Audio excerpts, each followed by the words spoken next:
got Royal Report Media here live at Wichita Falls for the Fantasy Alliance tournament. Here with Coach Tiffany Potts, who is really enthusiastic after defeating #1 Chapel Hill and to advance to the championship game of the small school bracket. And Coach, y'all kind of really executed Joe's offense and slowed down their transition offense. Kind of really ran your game. Kind of talk about how important that was going into this game.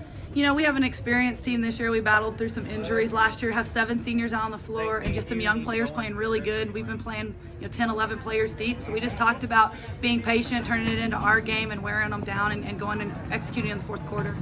And not only that, the defense kind of really stood their ground as well and kind of really challenged at almost every single shot that kind of Chapel Hill had also as well. You also mentioned on closing down shooters and keeping them all down tight as well. Yes, so defense is what we are. That's what we do. That's where we kind of spend our time, and that's where we want to make our mark. And I feel like we have the speed and we have the size, and just the kids take a lot of pride in the defensive end. And so we weren't going to give up shots on the 3-point line, and we were going to go to the boards and try to limit opportunities for them. Yeah, and absolutely. You mentioned injuries, and also it kind of feels good to kind of see this team a little bit healthy as it is, as including as well. Yes, last year was a rough year. We should have had an experienced team last year and just had an injury around every corner. And so we've got those kids all back healthy, and they're hungry. After you sit out a year, you're kind of ready to play again. And so just bringing in 10, 11 kids that can just get after it has really been valuable for us after limping through season last year with not very many players.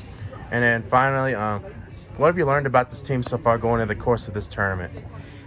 They like a challenge. So when they rise to a challenge, they kind of bond together and they kind of have each other's back, and they want good for each other. And so whoever's number gets called, not only are they ready, but their teammates are ready for them to do something good with the ball.